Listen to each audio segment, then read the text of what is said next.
Assalamualaikum pemirsa Norma Kisah. Video kali ini, mari kita duduk sejenak, tenangkan hati, dan siapkan telinga untuk menyimak kisah luar biasa tentang cahaya Islam yang menembus batas-batas keyakinan, menyentuh jiwa seorang wanita yang awalnya tak mengenal Islam, hingga akhirnya menemukan kedamaian dalam kalimat tauhid. Semoga kisah ini bisa menjadi pelita bagi yang sedang mencari arah, dan pengingat bagi kita semua agar selalu bersyukur atas nikmat iman dan Islam yang Allah titipkan. Langit malam di sebuah kota kecil di Jawa Timur terlihat bersih dan cerah. Alun-alun kota sudah dipenuhi ribuan jamaah dari berbagai penjuru, bahkan sebagian besar sudah datang sejak sore hari untuk mengamankan tempat duduk terdepan. Lantunan salawat menggema dari pengeras suara, menciptakan suasana yang khusyuk dan menggugah hati. Suara drum hadrah mengiringi sholawat dengan semangat, mengundang gelombang manusia yang terus berdatangan dari arah gang-gang kecil, jalan raya, dan bahkan dari luar kota. Kajian Gus Ikdam malam itu disebut-sebut sebagai yang terbesar dalam bulan itu, dan aura yang terasa pun bukan sekadar euforia kehadiran publik figur, melainkan juga semacam tarikan spiritual yang sulit dijelaskan. Para pemuda bersarung dan berpeci sibuk membantu mengatur barisan, membagikan air minum, dan sesekali mengangkat tangan ke arah langit sambil berdoa. Di sudut-sudut keramaian, para ibu dengan cadar dan mukena duduk bersama anak-anak mereka. Beberapa dari mereka membaca Al-Quran kecil sambil menunggu kajian dimulai, sementara lainnya sibuk mengambil video untuk dibagikan ke media sosial. Tapi dari seluruh pemandangan itu, ada satu sosok yang mencuri perhatian sebagian jamaah, terutama mereka yang duduk tak jauh dari bagian tengah barisan perempuan. Seorang wanita muda dengan wajah oriental, kulit putih bersih, mengenakan kebaya modern warna krem lembut dan celana panjang kain, duduk bersila di atas sajadah. Tidak berhijab, tapi wajahnya tenang, penuh perhatian, seolah tenggelam dalam suasana. Tak sedikit jamaah yang sesekali melirik ke arahnya, bukan karena penampilannya yang mencolok, melainkan karena auranya terasa berbeda. Wajahnya tak menampakkan kebingungan atau ketidaknyamanan berada di tengah ribuan umat Islam yang sedang bersiap mengikuti kajian. Justru tatapan matanya menyiratkan ketenangan yang mendalam, seperti seseorang yang telah lama menantikan momen ini. Di sekitarnya, beberapa ibu-ibu hanya saling pandang, tapi tidak ada yang berani menyapa langsung. Rasa penasaran menggantung di udara, namun tak satu pun kata terlontar. Wanita itu sesekali menundukkan kepala, lalu menatap panggung utama tempat Gus Ikdam akan berbicara. Panggung utama dipenuhi cahaya lampu dan ornamen-ornamen Islami yang sederhana tapi meneduhkan. Poster besar bertuliskan, Kajian Akbar dan Sholawat bersama Gus Ikdam, terbentang di belakang podium. Ketika Gus Ikdam akhirnya naik ke atas panggung dan memberikan salam, sorak takbir menggema membelah malam. Semua jamaah berdiri, mengikuti lantunan salawat yang dipimpin langsung oleh Gus Ikdam. Wanita itu juga berdiri. Ia tak tahu harus berbuat apa, tapi mengikuti gerakan orang-orang di sekitarnya. Meski tidak paham sepenuhnya arti salawat, namun suara-suara yang menggema itu seperti menggetarkan dadanya. Di matanya, tampak kilau kekaguman yang tak bisa disembunyikan. Tak banyak yang tahu siapa wanita itu. Tak ada yang tahu kenapa ia datang. Tapi di malam yang dipenuhi zikir, di tengah gelombang manusia yang mengagungkan nama Allah, hadirnya seorang wanita non-muslim yang ikut larut dalam lantunan itu menjadi pertanda bahwa cahaya hidayah bisa menyelinap kemana saja. Bahkan ke hati yang mungkin sebelumnya jauh dari Islam. Disinilah cerita dimulai, bukan tentang perbedaan, melainkan tentang pencarian. Tentang satu jiwa yang tengah mengayuh langkahnya menuju cahaya, perlahan, tapi pasti. Kerumunan jamaah semakin padat, hingga tak ada celah sedikit pun di antara barisan. Di tengah kehusyukan itu, tatapan beberapa orang terus tertuju ke arah wanita berparas oriental itu. Bukan dalam arti sinis atau merendahkan, melainkan tatapan penuh tanya, heran, dan sedikit kagum. Beberapa muslimah di dekatnya saling mencolek, lalu berbisik pelan, "Siapa ya, Mbak itu?" Mereka mencoba menebak-nebak, mungkinkah dia mualaf? Mungkinkah hanya tamu yang ikut teman? Tapi tak ada yang benar-benar berani mendekatinya. Dalam keheningan dan rasa ingin tahu itu, waktu terus berjalan, sementara sang wanita tetap tenang, memperhatikan setiap perkataan Gus Ikdam yang sudah mulai menyampaikan ceramah. Gus Ikdam malam itu membahas tentang pentingnya cinta dan kasih sayang antar sesama manusia. Ia menekankan bahwa Islam bukan hanya agama ritual, melainkan juga jalan hidup yang penuh dengan kelembutan. Kalau kalian mencintai Allah, maka tunjukkan dengan cinta kepada sesama makhluknya, ucap Gus Ikdam dengan suara lantang namun lembut. Tak disangka, saat kalimat itu terlontar, sang wanita tampak meneteskan air mata. Ia menyeka pipinya perlahan, tak ingin ada yang melihat. Tapi beberapa muslimah yang duduk dekatnya menangkap momen itu, dan semakin heran. Apa yang membuat wanita itu menangis? Tatapan tanya pun mulai berubah menjadi empati. Sebagian jamaah di sekitarnya mulai merasakan bahwa kehadiran wanita itu bukanlah sesuatu yang patut dicurigai atau dicemooh. Justru, mereka merasa ada makna tersendiri dalam momen ini. Bagaimana mungkin seseorang yang tidak berasal dari agama yang sama bisa begitu tersentuh oleh ceramah seorang ulama? Apakah ini bentuk lain dari kebenaran yang mengetuk jiwa siapa saja, tanpa memandang latar belakang?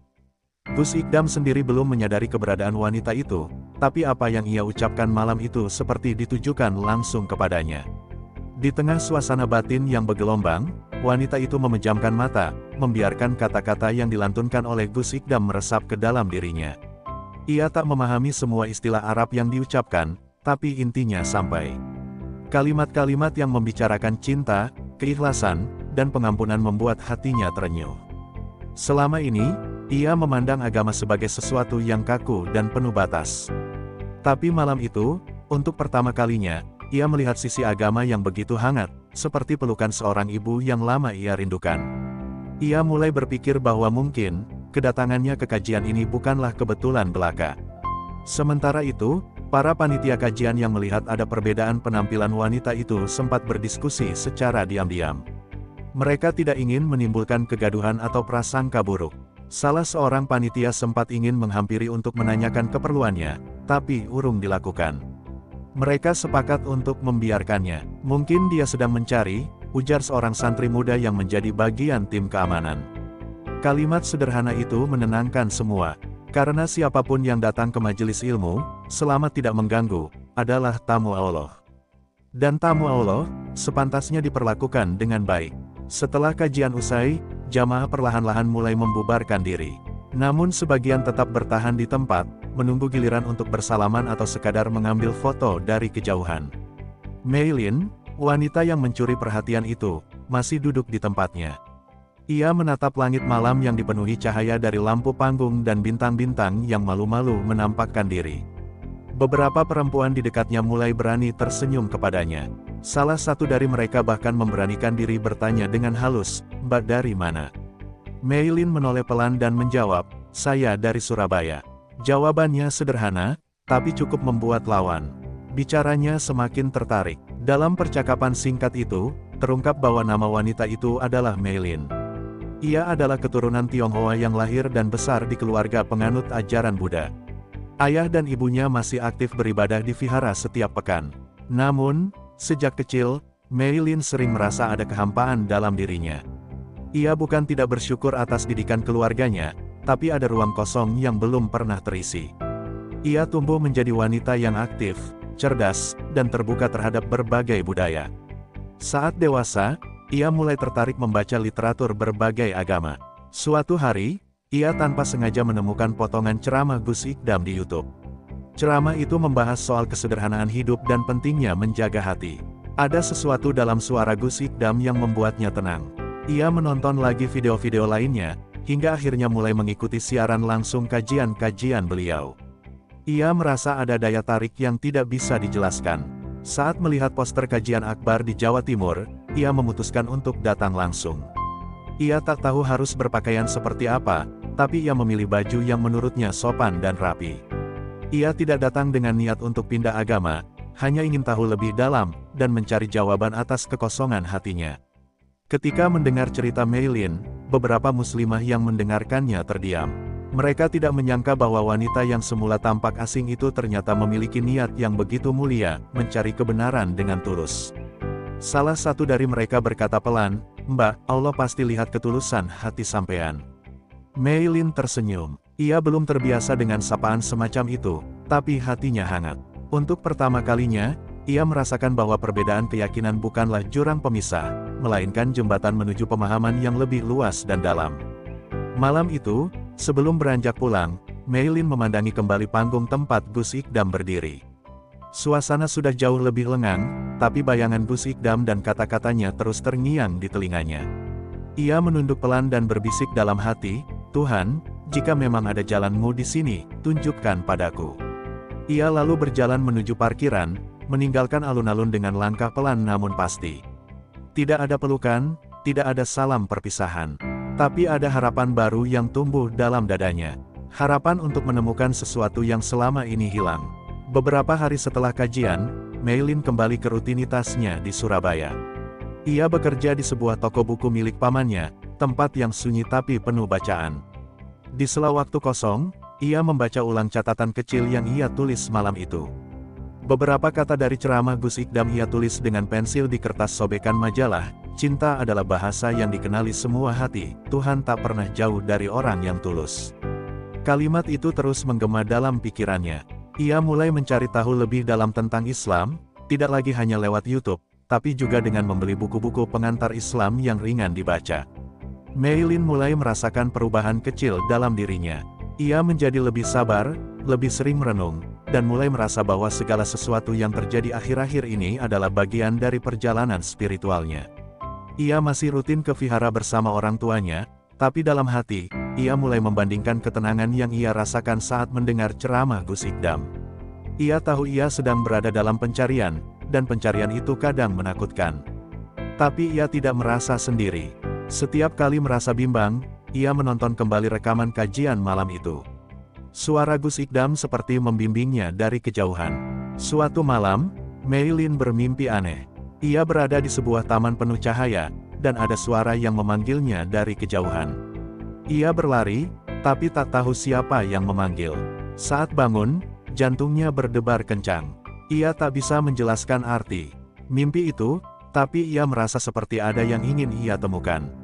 Ia lalu duduk di tepi ranjang, menatap keluar jendela, dan berkata dalam hati, "Aku harus kembali ke kajian itu." Ia tak tahu kenapa, tapi ia merasa harus datang lagi. Bukan hanya untuk mendengar Gus Ikdam, tapi juga untuk merasakan kedekatan spiritual yang ia rindukan. Beberapa hari kemudian, ia memutuskan untuk kembali menghadiri kajian Gus Ikdam yang akan digelar di kota sebelah. Kali ini, ia datang lebih siap. Ia mengenakan gamis sederhana dan kerudung tipis berwarna netral. Tidak ada niat untuk berpura-pura menjadi muslimah, tapi ia hanya ingin menghormati lingkungan tempat ia hadir. Sesampainya di lokasi, ia kembali merasakan damai. Para jamaah sudah mulai mengenali wajahnya. Beberapa dari mereka menyapa dengan hangat, bahkan menawarkan tempat duduk yang nyaman. Meilin tersenyum. Ia merasa seperti pulang ke rumah. Ketika Gus Ikdam kembali menyampaikan tausiah tentang pentingnya hati yang bersih dan ikhlas, Meilin kembali terharu. Kali ini air matanya jatuh lebih deras, bukan karena kesedihan, tapi karena merasa diterima. Di tengah umat yang berbeda keyakinan, ia justru menemukan cinta dan penghargaan yang tidak pernah ia duga. Ia menunduk, berdoa dalam diam, "Tuhan, jika ini jalan yang Engkau pilihkan, maka bimbinglah aku dengan cara yang paling lembut." Dan disitulah, hati Meilin mulai terbuka lebih lebar, siap menerima cahaya yang selama ini mengetuk pintunya perlahan-lahan. Seusai kajian, langit tampak cerah. Bintang-bintang bersinar terang seperti ikut menyaksikan perubahan dalam hati Meilin. Ia duduk lebih lama dari jamaah lain, menatap panggung yang perlahan mulai dibongkar oleh panitia. Di hatinya berkecamuk rasa syukur dan kebingungan. Ia tak lagi bisa menyangkal bahwa ada sesuatu yang berbeda dalam dirinya. Hatinya terasa ringan, seolah ada beban yang terangkat. Ia mengambil kertas kecil dari tasnya dan menuliskan sebuah doa. Bukan dalam bahasa Arab, bukan dalam doa Buddha seperti biasanya, tapi doa universal yang mengalir dari lubuk hati. "Tuhan, aku siap mengenalmu lebih jauh." Keesokan harinya, Meilin mencari informasi tentang pondok pesantren atau komunitas muslimah mualaf. Ia tidak tahu harus mulai dari mana, tetapi salah satu jamaah yang sempat berbincang dengannya sebelumnya memberinya nomor kontak seorang ustazah yang sering membina mualaf. Setelah beberapa hari menimbang-nimbang, akhirnya ia memberanikan diri mengirim pesan. "Assalamualaikum, saya Meilin. Saya tertarik belajar tentang Islam. Bolehkah saya bertanya-tanya?" Butuh waktu lama untuk mengirimkan pesan itu. Ia sempat ragu, takut ditolak atau dianggap aneh. Tapi hatinya kuat, ia sudah terlalu jauh dalam pencarian untuk mundur sekarang. Ustazah yang bernama Bu Nadra itu membalas dengan ramah dan penuh kehangatan. Ia menyambut Meilin seperti keluarga. Waalaikumsalam, Meilin. Tentu boleh. Insya Allah saya bantu sebisanya. Yang penting kamu tulus dan sabar ya. Percakapan itu menjadi awal dari perjalanan baru bagi Meilin. Ia mulai belajar tentang rukun Islam, sejarah Nabi Muhammad, dan makna dari ibadah-ibadah yang dijalankan umat muslim. Semua terasa asing tapi juga akrab. Ada bagian dari dirinya yang seperti telah mengenal ajaran ini sejak lama, hanya belum diberi kesempatan untuk bersentuhan langsung. Meilin tak menceritakan perubahan ini kepada orang tuanya. Ia tahu mereka tidak akan langsung mengerti. Ia memilih menyimpannya dulu di hati, sambil terus belajar diam-diam. Tapi dalam diam itu, ia mulai menyusun tekad. Ia ingin mengenal Allah bukan hanya dari kata-kata Gus Ikdam atau Bu Nadrah, tapi juga dari ayat-ayat suci yang selama ini hanya ia lihat dari luar. Ia mulai belajar membaca Al-Quran dengan bimbingan Bu Nadrah secara daring. Setiap huruf, setiap ayat, terasa seperti air di tengah padang pasir. Menyejukkan, menenangkan, dan menghidupkan sesuatu dalam dirinya. Semakin jauh ia melangkah, semakin kuat keinginannya untuk bersyahadat. Tapi Meilin ingin melakukannya bukan karena emosi sesaat atau karena kagum kepada tokoh tertentu. Ia ingin masuk Islam dengan pemahaman dan cinta. Ia menulis di jurnal pribadinya, "Aku tak ingin berpindah keyakinan karena sedang rapuh, tapi karena aku telah menemukan tempat pulang." Setiap malam, sebelum tidur, ia berdoa dengan caranya sendiri, memohon agar diberi petunjuk yang terang dan hati yang mantap. Dan malam-malam itu, yang sebelumnya kosong, kini mulai diisi dengan harapan dan bisikan iman. Beberapa minggu berlalu sejak pertemuan terakhir Meilin dengan kajian Gus Ikdam. Ia kini menjadi lebih sering hadir dalam majelis-majelis ilmu. Meski masih dalam tahap pencarian, kehadirannya selalu disambut hangat oleh jamaah perempuan yang mulai mengenalnya. Di antara ratusan wajah yang duduk bersimpuh mendengarkan, wajahnya yang teduh dengan kerudung abu-abu selalu tampak menonjol, bukan karena ingin dilihat, tapi karena aura keikhlasan dalam dirinya semakin memancar. Hingga suatu hari, saat Gus Ikdam kembali menggelar kajian besar di Sidoarjo, sebuah kejadian tak terduga terjadi. Di tengah ceramah, Gus Ikdam membahas tentang hidayah. Hidayah itu datang kepada siapapun yang dikehendaki Allah. Tak peduli dari mana asalnya, apa keyakinannya sebelumnya. Kalau hatinya bersih, Allah akan mengetuk, ucapnya lantang. Suasana hening. Tiba-tiba, Gus Ikdam mengalihkan pandangannya ke arah barisan jamaah perempuan. Tatapannya terhenti pada Meilin. Entah kenapa, Gus Ikdam tersenyum tipis dan berkata, "Kadang kita tak tahu, di antara kita mungkin ada yang sedang jatuh cinta kepada Allah. Tapi malu mengakuinya karena takut salah langkah." Kata-kata itu mengguncang hati Meilin. Beberapa jamaah menoleh ke arahnya, tersenyum. Sebagian bahkan menangis pelan. Mereka tahu siapa yang sedang disinggung, meskipun tak disebutkan namanya. Meilin sendiri tak bisa membendung air matanya. Ia menunduk, menutup wajah dengan kerudung, dan menangis dalam diam. Ia merasa seperti tersentuh langsung oleh kata-kata langit. Ia tak lagi ragu. Ia tahu ini bukan hanya tentang rasa kagum pada ceramah atau suasana yang menyentuh hati. Ini adalah tentang keimanannya yang tumbuh. Saat itulah, ia memutuskan, kajian malam itu akan menjadi malam syahadatnya. Di sela jeda ceramah, seorang panitia mendekatinya dan membisikkan, "Gus Ikdam ingin menyampaikan sesuatu di akhir acara. Beliau ingin Anda tetap di tempat." Meilin mengangguk, meskipun hatinya berdegup kencang. Ia tak tahu akan seperti apa nanti, tapi ia merasa tak lagi takut.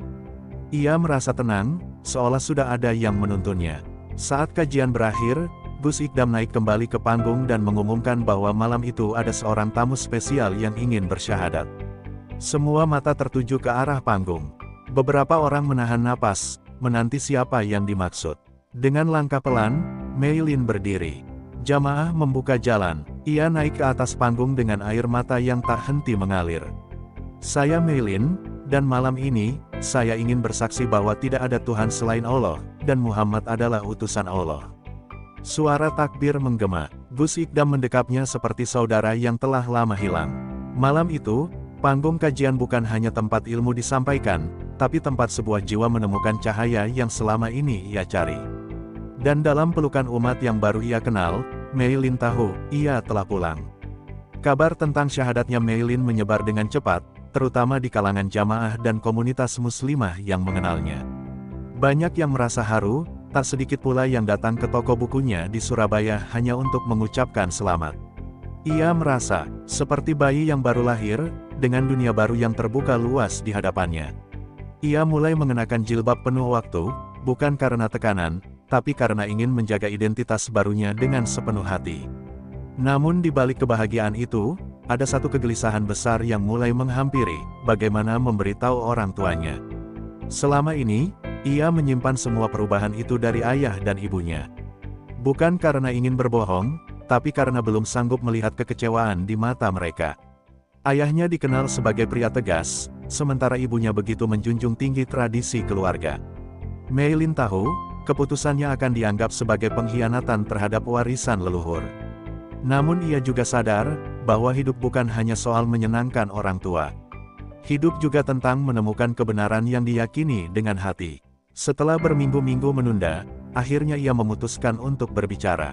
Ia memilih malam yang tenang, saat toko sudah tutup dan mereka sedang duduk minum teh bersama.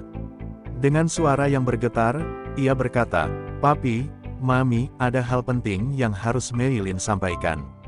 Ayahnya menatapnya lekat, sementara ibunya meraih tangannya.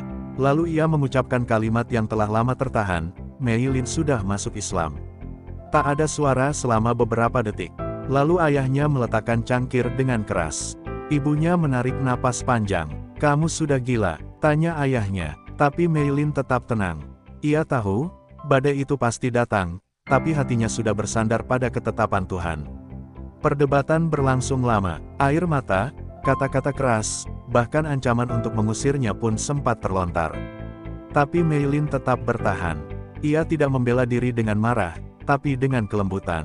Ia menjelaskan bahwa ini bukan tentang menolak keluarga, tapi tentang menemukan kedamaian yang selama ini ia cari. "Aku masih anakmu, Pak Mi. Aku hanya mengikuti suara hatiku. Aku tak memaksa kalian untuk mengerti sekarang, tapi semoga suatu hari nanti bisa menerima," ucapnya sambil menunduk. Ibunya menangis, tapi tidak berkata apa-apa. Ayahnya masuk ke kamar tanpa sepatah kata. Malam itu, Mei Lin tidur dengan hati yang campur aduk. Ia telah jujur, dan itu adalah langkah besar. Meskipun pahit, ia tahu semua ini adalah bagian dari perjuangannya. Ia berdoa di dalam kamar, dalam sepi yang begitu pekat, meminta kekuatan agar tetap sabar. Ia tahu jalan ini tak mudah, tapi ia juga tahu bahwa cahaya yang kini ada di dalam dirinya tak boleh padam. Dan di sela tangisnya yang tertahan, ia tersenyum. Karena untuk pertama kalinya dalam hidup, ia memilih jalan sendiri, jalan yang ia yakini sebagai petunjuk dari Tuhan. Sejak kejujurannya malam itu, suasana rumah Mei Lin berubah drastis. Ayahnya tak lagi berbicara padanya, bahkan pandangan matanya pun seolah tak mengakui keberadaan Mei Lin. Ibunya sesekali masih menatap dengan iba, tetapi lebih banyak diam dan menghindar. Di meja makan, hanya suara sendok yang terdengar. Tidak ada sapaan, tidak ada tanya, apalagi pelukan hangat seperti dulu. Namun Mei Lin tidak marah. Ia tahu ini bagian dari ujian. Justru dari kesunyian itulah ia belajar tentang kesabaran dan makna iman yang sebenarnya. Ia memilih untuk tetap berbuat baik, tetap membantu di toko, dan tetap bersikap lembut kepada orang tuanya. Setiap malam, Mei Lin menenangkan diri dengan ayat-ayat Al-Quran yang kini mulai akrab di lidah dan hatinya. Ia belajar tafsir sederhana bersama Bu Nadrah dan beberapa mualaf lain secara daring. Seringkali, ia meneteskan air mata ketika membaca kisah para sahabat yang juga ditolak keluarga mereka. "Rupanya aku tak sendiri," gumamnya suatu malam. Di tengah keheningan, ia mulai menemukan sahabat sejati, keikhlasan. Meskipun berat, ia tidak menyesal sedikit pun telah mengikrarkan 2 kalimat syahadat. Ia merasa inilah panggilan jiwanya, meski harus berjalan sendirian. Gus Ikdam yang mendengar kabar penolakan dari orang tua Mei Lin mengirimkan pesan dukungan. "Tetap tenang, Islam itu tidak merusak hubungan keluarga. Justru Islam memuliakan orang tua. Buktikan bahwa kamu menjadi anak yang lebih baik setelah masuk Islam." Kalimat itu menjadi mantra penyembuh. Mei Lin tidak membalasnya panjang, hanya dengan kalimat, "Terima kasih Gus, saya akan jaga adab dan hati." Ia mulai menulis surat kepada ayah dan ibunya setiap hari, ditinggalkan di meja makan, tanpa harapan dibaca. Namun di hatinya, ada harapan kecil bahwa cinta bisa melembutkan segalanya. Pada suatu sore yang diguyur hujan deras, Meilin tetap pergi ke kajian muslimah di masjid kecil dekat rumah. Ia berjalan dengan payung tua, melewati jalanan becek tanpa keluhan. Hatinya hangat meski tubuhnya dingin. Di dalam masjid, ia disambut pelukan hangat dari para muslimah lain. "Kamu makin cantik dan damai, Meilin," ucap seorang ibu yang sering duduk bersamanya. Ia tersenyum. Hujan di luar tak mampu menembus ketenangan hatinya. Meski rumahnya kini terasa asing, ia menemukan rumah baru dalam ukhuwah bersama saudara seiman. Malam harinya, saat Meilin selesai mencuci pakaian dan hendak tidur, ia melihat secarik kertas di bawah pintu. Tulisannya rapi, penuh tekanan. Dari ayahnya, "Kalau kamu tetap begini, jangan harap dapat warisan atau hak sebagai anak. Kau bukan lagi bagian dari keluarga kami." Seketika itu juga, air matanya menetes. Tapi bukan karena takut kehilangan harta, melainkan karena luka dalam hati sebagai seorang anak. Ia meletakkan surat itu di sajadahnya, lalu bersujud. Dalam sujud panjang itu, ia hanya berdoa satu hal, "Ya Allah, cukupkan aku dengan cintamu." Hari-hari berlalu dalam keheningan yang menyiksa, tetapi Meilin bertahan. Ia tetap bekerja di toko, menyapa pembeli dengan senyum, dan tetap membantu ibunya menyortir buku-buku meski tak ada sepatah kata pun terucap dari ibunya. Sesekali, ia melihat ayahnya diam-diam memperhatikan dari jauh, entah dengan rasa marah, bingung, atau iba, ia tak tahu. Tapi ia yakin, hatinya sedang bekerja, meski tidak terlihat. Meilin tetap menulis surat-surat kecil setiap malam, walau tak pernah tahu apakah dibaca. Ia tidak menyerah. Baginya, kasih sayang adalah perjuangan. Suatu pagi, ibunya jatuh pingsan di dapur. Meilin yang pertama menemukan dan langsung membopongnya ke sofa. Dengan panik, ia memanggil ayahnya. Sang ayah keluar kamar dan melihat pemandangan itu, Meilin menggenggam tangan istrinya sambil membaca ayat kursi dengan suara pelan. "Aku nggak tahu harus baca apa lagi, Pak. Tapi ini ayat yang bisa jadi doa," katanya sambil terisak. Sang ayah terdiam, tak berkata sepatah pun. Tapi untuk pertama kalinya, ia tak memalingkan wajah dari Meilin. Ia malah ikut memegangi tangan istrinya. Setelah kondisi ibunya stabil, ayahnya duduk bersebelahan dengan Meilin di ruang tamu. Suasana hening. Meilin bersiap jika dimarahi lagi. Tapi kali ini ayahnya berkata pelan, "Kamu masih hafal resep sup kesukaan Mami?" Meilin mengangguk pelan, dan bibirnya gemetar, "Masih, Pak." Malam itu, ia memasak sup dengan hati-hati, dan duduk makan bersama ayahnya untuk pertama kalinya sejak ia bersyahadat. Tidak ada kata maaf, tidak ada kata sayang. Tapi di meja makan yang sebelumnya sepi, kini ada dua hati yang mulai membuka diri kembali. Seminggu kemudian, saat pulang dari kajian, Meilin menemukan ibunya duduk di kamarnya.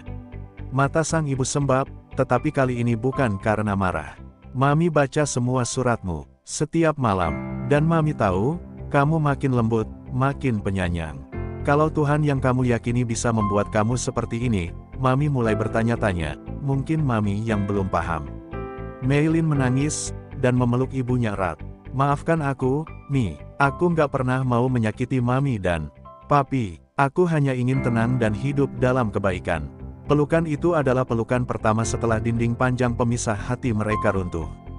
Keesokan harinya, ayahnya menyodorkan sebuah buku lama berjudul Perjalanan Menuju Tuhan. "Dulu waktu kuliah, Papi pernah baca ini. Mungkin sekarang waktunya kamu pinjam." Mata Meilin berkaca-kaca. Ia mengambil buku itu dan memeluknya seperti harta karun. "Terima kasih, Pak." Ayahnya tak menjawab, hanya berdeham kecil dan masuk ke kamar. Tapi Meilin tahu, perlahan-lahan, hati mereka mulai menerima. Bukan karena doktrin, tapi karena cinta yang tidak berhenti mengetuk. Dan dalam hati, ia tahu, doanya sedang dijawab satu demi satu oleh Tuhan yang kini ia yakini sepenuh hati. Sejak hari itu, hubungan Meilin dan keluarganya mulai mencair. Meski belum seutuh dulu, setidaknya tidak ada lagi tatapan dingin atau ucapan tajam. Ibunya bahkan sesekali ikut mendengarkan kajian daring dari Bu Nadrah, walau hanya duduk di dekatnya sambil pura-pura membaca buku. Ayahnya kembali mengajak bicara, meskipun masih kaku. Tapi semua itu cukup membuat Meilin bersyukur. Ia belajar bahwa perubahan tidak terjadi dalam semalam, dan bahwa cinta bisa menyembuhkan luka yang dalam jika terus dijaga dengan kesabaran. Meilin kini aktif dalam komunitas mualaf dan sering diminta berbagi kisahnya. Bukan untuk pamer iman, tapi sebagai penguat bagi mereka yang masih ragu. Setiap kali ia bercerita tentang malam bersyahadatnya di panggung kajian Gus Ikdam, ia tak pernah bisa menahan air mata. "Aku datang sebagai tamu, dan pulang sebagai hamba yang kembali," ucapnya suatu ketika dalam sebuah acara mualaf. Banyak yang terinspirasi olehnya, bahkan beberapa orang non-muslim mulai tertarik mengenal Islam lebih dalam setelah mendengar kisahnya. Gus Ikdam yang mendengar perkembangan Maylin merasa bahagia. Dalam salah satu ceramahnya, ia berkata, "Hidayah itu seperti hujan. Kita nggak tahu di mana akan jatuh. Tapi ketika jatuh di tanah yang subur, dia akan menumbuhkan pohon yang kuat." Kalimat itu seolah ditujukan kepada Maylin, yang malam itu hadir di barisan depan, dengan wajah bersih dan senyum yang tenang. Ia tahu jalan ke depan tak akan mudah. Masih banyak tantangan, perbedaan budaya, dan mungkin penghakiman. Tapi ia juga tahu, ia tidak sendiri lagi. Maylin mulai menulis buku tentang perjalanannya. Ia ingin menjadikan kisahnya sebagai jembatan antara dua dunia, antara yang belum mengenal Islam dan yang sedang mencarinya. Buku itu ia beri judul Menemukan Cahaya di Tengah Zikir. Ia tahu mungkin tak semua orang akan menyukainya, tapi jika satu saja jiwa tercerahkan karenanya, itu sudah cukup. Ia menulis setiap malam, setelah salat tahajud, dengan hati yang penuh cinta. Ia menulis bukan dengan tinta, tapi dengan air mata, kenangan, dan keberanian yang tak pernah ia duga ada dalam dirinya. Dan di akhir setiap harinya, ketika seluruh kota sudah tidur dan hanya suara angin yang terdengar, Maylin duduk menghadap kiblat. Dalam sujudnya, ia tak meminta kekayaan, jabatan, atau popularitas. Ia hanya berbisik, "Ya Allah, jangan pernah cabut cahaya ini dari hatiku." Cahaya yang ia temukan di tengah lantunan zikir, dalam ribu-ribuan jamaah, di panggung seorang Gus Ikdam. Cahaya yang membimbingnya pulang ke rumah sejatinya, Islam.